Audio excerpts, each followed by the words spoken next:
फतेहपुर, जी हां, फतेहपुर जनपद, जहां जनपद से लगभग 50 से 55 किलोमीटर दूर अमौली ब्लॉक से चंद दूरी पर स्थित एक गांव बाबूपुर में बना प्राथमिक विद्यालय अपनी ख्याति और शैक्षणिक कार्य के लिए पूरे जनपद में प्रसिद्ध है। एक ऐसा प्राथमिक विद्यालय जो कॉन्वेंट स्कूलों को फेल कर ख्याति बिखेर रहा है। वहां के प्रधानाध्यापक व सहायक अध्यापकों के सहयोग से आज विद्यालय पूरे जनपद में चर्चा का विषय है। लोगों को विश्वास नहीं है कि कभी ऐसा भी प्राथमिक विद्यालय हो सकता है जहां कॉन्वेंट विद्यालयों को छोड़कर आसपास के क्षेत्र के लगभग 10 गांवों के बच्चे स्वयं ई रिक्शे से प्राथमिक विद्यालय को शिक्षा प्राप्त करने आते हैं। वहीं हमारी टीम ने जब वहां पर जाकर पता किया तो हकीकत सामने आई। हम लोग इस वक्त मौजूद हैं अमौली ब्लॉक के बाबूपुर गांव में। यहाँ पे हमें एक स्कूल दिखा है। इसकी सुंदरता देखने लायक है और अभी बात करेंगे अंदर चल के।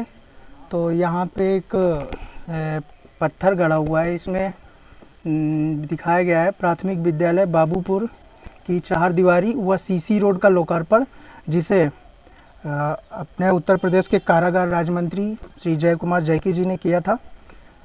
और अब आते हैं अंदर, देखते हैं अंदर। यहाँ पे बच्चों के लिए कुछ कविताएं भी लिखी हैं। ये लिखा हुआ, छुट्टी हुई खेल की, कढ़ी चढ़ी कढ़ाई तेल की, सुरसुर उठता बुलबुला, छुन छुन सिकता गुलगुला, फुल बुलबुला और पुलपुला, मीठा मीठा गुलगुला। क्या बात है, बहुत अच्छा ऐसे शब्द। और यहाँ पे एक चित्रण भी किया गया है जिसमें 2 बच्चे दिखाए गए हैं, उसकी साथ में माँ है, शायद पूड़ी पका रही हैं। दिखाइए इसको जरा। ऐसे काफ़ी चित्रण हैं, कई कविताएं लिखी गई हैं बच्चों के लिए। आपको बता दें कि प्राथमिक विद्यालय बाबूपुर की सुंदरता देखने लायक है, जहां बच्चों के ऑनलाइन से लेकर डिजिटल, यहां तक कि बोलती दीवारों से पढ़ाया जाता है। और प्रधानाध्यापक जी ने बताया कि इस विद्यालय में उन्होंने लगभग 90 से अधिक बच्चों का एडमिशन करवाया है। जब वो आए थे तब विद्यालय में केवल 32 बच्चे थे। आइए देखते हैं आगे की। ये स्कूल कोई प्राइवेट कॉन्वेंट स्कूल नहीं है, ये एक प्राथमिक विद्यालय है जो उत्तर प्रदेश के बाबूपुर गांव में बना हुआ है और इसकी सुंदरता देखने लायक है। एक परिवर्तन के प्रति जागरूकता है। आइए अंदर चलते हैं, यहाँ पे बात करेंगे बाबूपुर के जो प्रिंसिपल हैं स्कूल के, सर्वेश जी, उनसे मुलाकात करते हैं और जानते हैं इसके बारे में। आइए अंदर आते हैं, देखते हैं। कोई दिक्कत नहीं, रेडी। सर, आपसे बात करेंगे, ये जो स्कूल है ये कब बनाया गया था? सर, ये विद्यालय 2004 में बनवाया गया था और मैं यहाँ स्थानांतरित होकर के अगस्त 2016 में आया था। तब यहाँ की जो दशा थी, एक सामान्य विद्यालय की तरह थे, जल भराव था और जैसे मतलब नॉर्मल स्कूल चल रहे हैं वैसे ही यहाँ की व्यवस्था थी। फिर स्वयं के प्रयास से और गांव वालों से प्रधान जी के द्वारा यहाँ पर काफ़ी कुछ परिवर्तन किया गया है। जैसे बोर्ड में आपको तस्वीरें दिख रही हैं कि वो विद्यालय की पुरानी वास्तविक स्थिति थी। जब मैं आया यहाँ पर छात्र नामांकन 32 था। धीरे धीरे गुणवत्ता पर ध्यान दिया गया और आसपास जो प्राइवेट बच्चे थे, जो प्राइवेट स्कूलों में पढ़ते थे, वो धीरे धीरे हमारी गुणवत्ता गार्जियन के समझ में आई, पढ़ाई समझ में आई और यहाँ पर भेजना चालू किया। और जनपद में 3 वर्षों से सबसे ज़्यादा मतलब कि हमारे विद्यालय की उपस्थिति जा रही, वर्ष की 90% के ऊपर उपस्थिति है। इस समय कितने बच्चे हैं स्कूल में? इस समय कोरोना काल में हमारे यहाँ 91 बच्चे नामांकित हो चुके हैं। टोटल स्ट्रेंथ 91 की है और जब हम आए थे तब यहाँ 32 थे, जिसमें बहुत सारे बच्चे कॉन्वेंट के हैं और 8 गांव के बच्चे, पड़ोसी 8 गांव के बच्चे यहाँ आ रहे हैं। अच्छा, कॉन्वेंट स्कूल के बच्चे भी यहाँ पढ़ने के लिए अब आ रहे हैं? हाँ, कॉन्वेंट के बहुत सारे बच्चे हैं। गांव बहुत छोटा है, यहाँ पर मात्र 26 बच्चे इस गांव के नामांकित हैं, बाकी सब पड़ोसी गांव के हैं। और लास्ट ईयर से यहाँ पर ई रिक्शा से बच्चे आ रहे हैं, जिसका गार्जियन स्वयं वहन कर रहा है खर्चा। और जनपद का इकलौता विद्यालय ये है जहाँ पर ई रिक्शा द्वारा निजी खर्च से गार्जियन भेज रहा है। चलिए कैमरामैन आप दिखाइए जरा दृश्य यहाँ का कार्यालय का, और सर आप से देखेंगे और भी क्लासों के बारे में जानकारी करेंगे। तो आइए। और हमारे यहाँ एक चीज़ और हम क्लियर कर रहे हैं कि गत वर्ष हमारे यहाँ से एक बच्चे का नवोदय विद्यालय में भी चयन हुआ था। अच्छा। हाँ, हमने पूरी जानकारी वहां के प्रधानाध्यापक श्री सर्वेश कुमार अवस्थी से ली, तो उन्होंने बताया कि जब 2016 में उनका ट्रांसफर होकर इस विद्यालय में आया था, तब ये विद्यालय जल भराव और गंदगी के लिए प्रसिद्ध था। प्रधानाध्यापक जी ने बताया कि हमारे विद्यालय में बोलती दीवारों से पढ़ाया जाता है, जहां पर बच्चे लिखकर और देखकर पढ़ते हैं और ज्यादा से ज्यादा समझने की कोशिश करते हैं। बच्चों को राष्ट्रीय चिन्ह, राष्ट्रीय प्रतीक स्वयं देखेगा और समझेगा। महापुरुषों की फोटो लगा दिया है, राजकीय चिन्हों की किया है कि बच्चा देख देख कर, खेल खेल कर, बाला आधारित। जैसे आज शासन चाह रहा है कि बोलती ही दीवारें, बच्चा शैक्षिक ज्ञान के अलावा कहीं पर भी जाए विद्यालय के कोने में, उसको कुछ न कुछ मटेरियल मिलना चाहिए और वो बिल्कुल तनाव में नहीं होना चाहिए और उसको हर जगह से कुछ न कुछ वो ग्रहण करे। शिक्षक ना भी हो उसके पास, तब भी वो खेल खेल करके इन चीज़ों को समझे और उसकी समझ विकसित हो। रटना नहीं है, बच्चे को देख करके समझा करके उसका विकास करना है। मतलब बच्चों के लिए नई तकनीकी के हिसाब से पढ़ाई शुरू होगी। अच्छा, इसमें आपको आपके विभाग की तरफ से भी कोई सहयोग मिला है? हाँ, विभाग से जो ग्रांट आती है वो तो विभाग देता ही है और विभाग की ग्रांट से इतना संभव नहीं हो सकता है। हमारे यहाँ जब हमने प्रयास शुरू किए तो हमारे गांव के, इसी गांव के बहुत से लोगों ने सहयोग किया।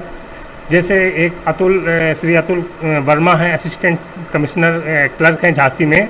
उन्होंने, हमने जब बात की उनसे तो बहुत उन्होंने प्रसन्नता जाहिर की और उन्होंने अपनी तरफ से स्मार्ट क्लास की बात की, क्योंकि आज आईसीटी का प्रयोग हर क्षेत्र में बढ़ रहा है। तो उन्होंने एक स्मार्ट टीवी, सैमसंग की स्मार्ट टीवी परचेज की और हमारे विद्यालय को उन्होंने भेंट किया है। जो ही ये विद्यालय ओपन होते हैं तो बच्चों को स्मार्ट क्लास में लगा दी जाएगी। इसके अलावा पिछली बार विद्यालय परिवार से हर वर्ष हम लोग टाई, बेल्ट, आई कार्ड वगैरह और शिक्षक बच्चों के लिए होमवर्क डायरी वगैरह प्रदान करते हैं। तो एक कार्यक्रम था मंत्री जी का, यहीं पर रखा हुआ था, तो विद्यालय का परिवेश देखकर वो बहुत प्रसन्न हुए और सबमर्सिबल पंप प्रदान किया, जिससे हमारे पौधे, बच्चे, पानी सबको बहुत अच्छे से मिल रहा है। लाइट की क्या व्यवस्था है? लाइट आती है, चली जाती है।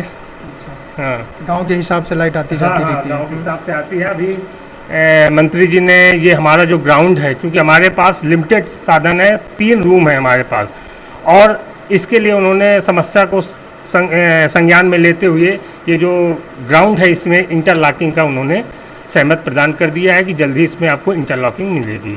कितनी क्लासें हैं आपके यहाँ पे? 1 से 5 तक कक्षा ऑपरेट होती है। अच्छा, 5 तक का। सबकी अलग अलग व्यवस्था है या एक साथ? नहीं, अब चूँकि हमारे पास कक्षा सीमित हैं तो कुछ को कंबाइन में बैठालना पड़ता है, कुछ को मैदान में बैठालना पड़ता है और कक्षा चलानी पड़ती है। तो मैदान में जैसे कि धूप है, कभी कोई दिक्कत होती है तो? हाँ, दिक्कत तो आएगी। अब क्या करें, यहाँ पर जगह नहीं कि रूम भी डेवलप हो सकता है। शासन को लिखा जाए तो समस्या जगह की है। अच्छा, इसमें आपको घर, आपके परिवार वाले इसमें क्या कहते थे जो ये आप सब करते थे?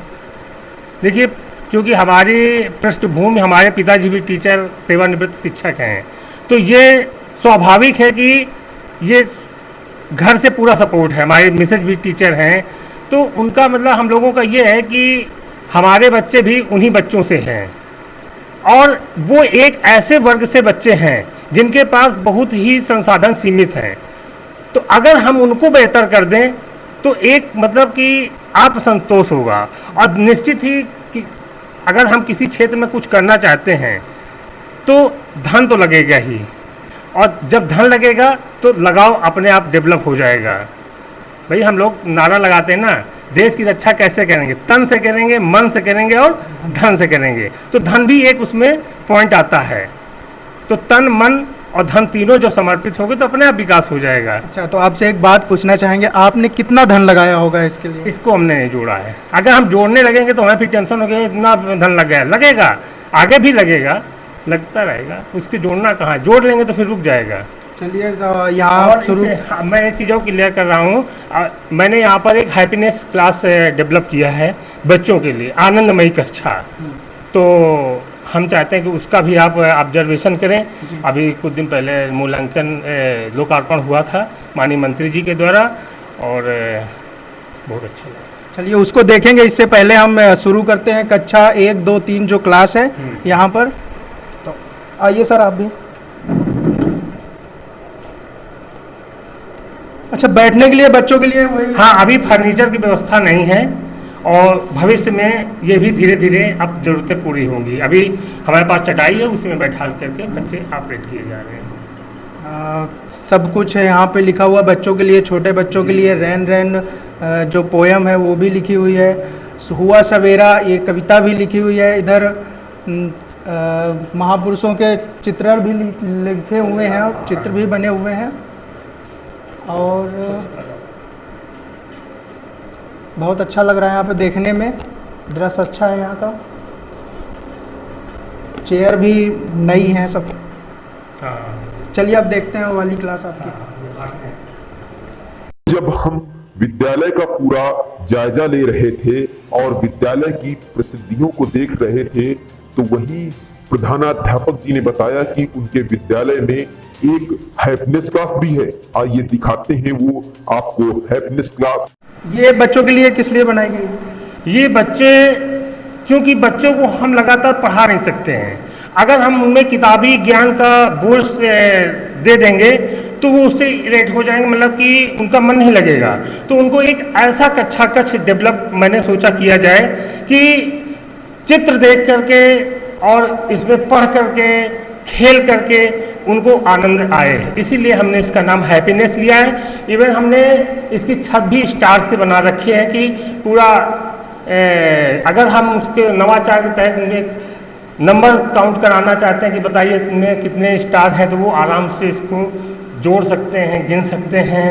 और इसके अलावा यहीं पर हम स्मार्ट क्लास भी डेवलप करेंगे। अच्छा, इसमें जैसे लिखा है आकाशवाणी, आकाशवाणी जो रेडियो चैनल है उसके द्वारा प्रेरणा जो हमारे प्रदेश में एक प्रेरक प्रदेश बनाना है 2022 मार्च तक। तो हमारे ब्लॉक अमौली का सितंबर 2021 तक लक्ष्य रखा गया है। इसमें भी हम काम कर रहे हैं, ऑनलाइन क्लासेस दे रहे हैं, व्हाट्सएप ग्रुप बनाया है। आकाशवाणी जैसे रेडियो के माध्यम से उनको बताया गया है। दीक्षा ऐप डाउनलोड किया गया है, रीड एलॉन्ग ऐप जिससे बच्चे कहानी पढ़ रहे हैं। इवन जो ऑनलाइन नहीं बच्चा इसका सुविधा नहीं उठा पा रहा, तो हम लोग घर घर जा करके हम जो हमारे गांव का बच्चा है उनको हम शाम को बुला करके होमवर्क देते हैं उनके घर जा करके, जो ऑफलाइन है। क्योंकि एक ऐसे परिवेश से है जिनके पास स्मार्टफोन नहीं है भी तो उनके पास रिचार्ज की समस्या है, कई प्रकार की समस्या है। हमारे पास 32 अभिभावक जुड़े हुए हैं आज भी, और रोज काम दिया जा रहा है, उनको चेक कर रहे हैं, मॉनिटरिंग वो आ रहे हैं, काम ले जा रहे हैं, संतुष्ट है पूरी तरह। लेकिन हमको ऑफलाइन भी देना है तो हम फोटो कॉपी करा करके वहां तक पहुंचा रहे हैं कि किसी माध्यम से इस कोरोना काल में हमारे बच्चे वंचित न रहे। जी रोक लीजिए।